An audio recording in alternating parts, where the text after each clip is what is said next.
Hello. So in this video, we're going to talk about the logical fallacy, false authority, or faulty authority. Basically, this is a less trustworthy version of something we call star power. And this is actually an ethos technique. Star power is a legitimate way of advertising something or trying to get someone to support something.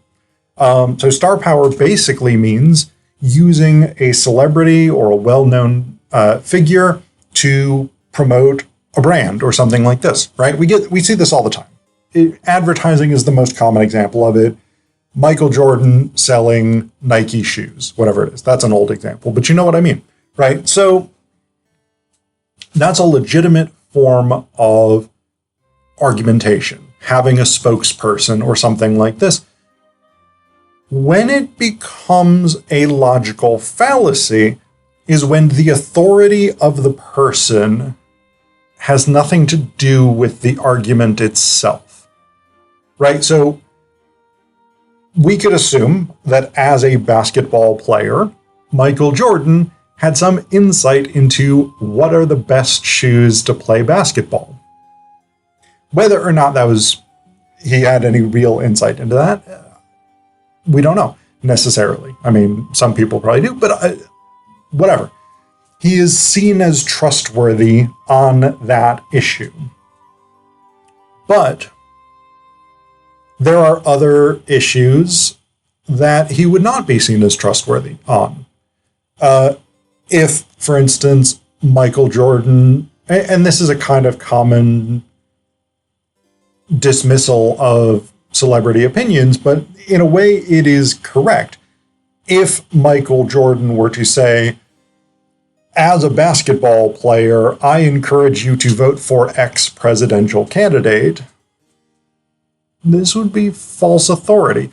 He's using his celebrity power, his brand recognition, personal brand recognition, but what his area of authority has nothing to do with the thing that he's trying to persuade you of. So this is where we get into false authority. And the reason that, and for the record, I don't know that I necessarily agree that celebrities should not express political opinions or sociocultural opinions, things like this.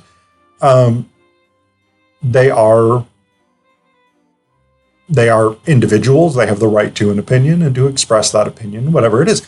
But when it's set up in the sense of you should trust me because I am a celebrity, that's where it really drops into false authority. I don't want to sort of hammer the idea of celebrities and false authority because there's a lot of different ways that this occurs. But when the argument for something is built on the idea of the credibility of the speaker, but the speaker doesn't actually have credibility on that subject matter, it undercuts the argument being made. Again, this is one of the tricky things with logical fallacies is the argument itself may be correct, but the conclusion itself may be correct, but the structure of the argument does not get us there persuasively. Another good example of false authority, something like vitamin or supplement commercials will often have people in lab coats saying, as a doctor, I recommend you take fucking whatever the name of the supplement is in order to build muscle mass, improve memory, raise your B12 levels, whatever the fuck it is. It doesn't matter. If you look closely at those commercials, quite often in the bottom, there's a little disclaimer saying, paid actor, not a real doctor. So this is an example of false authority. They put someone in a white lab coat in a vaguely medical-looking setting so that you will trust that a doctor is saying this. Doctors, generally, medical doctors, I'm I'm a doctor. Don't take my medical advice. I know fuck all about it. But medical doctors, we generally trust to be able to provide good health recommendations, to say, here's what you should do to remain healthy. And so these types of commercials will often capitalize on that by trying to set someone up to look like a doctor. But if they aren't a doctor and it isn't a genuine medical opinion based on medical and scientific evidence, then you have false authority. So this is really sort of the core element of the false authority logical fallacy. Is it uses a variation of something that's otherwise recognizable as a legitimate rhetorical technique, expertise, authority, credibility of a speaker, but it uses it in such a way that the authority is no longer connected to the subject being argued for, or the authority itself is a sort of empty authority, the appearance of authority without actually having the substance of that authority. And it can be difficult to see through false authority.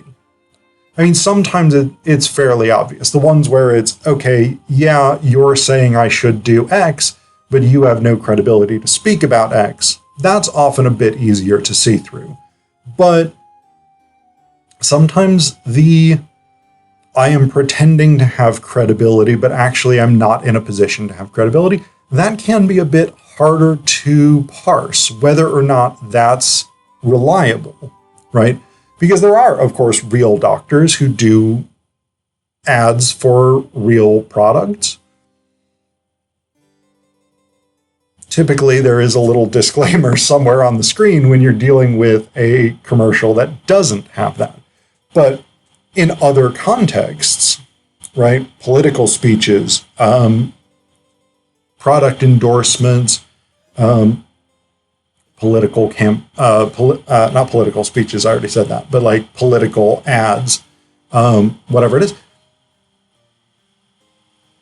These are not always trustworthy. Testimonials, things like this, they may or may not be authoritative, but they capitalize on the look of authority to make them seem more trustworthy and credible than they genuinely are. So you want to be cautious about that, making sure that whatever authority figure is speaking or writing or whatever it is, that they are a genuine source of authority and a source of relevant authority.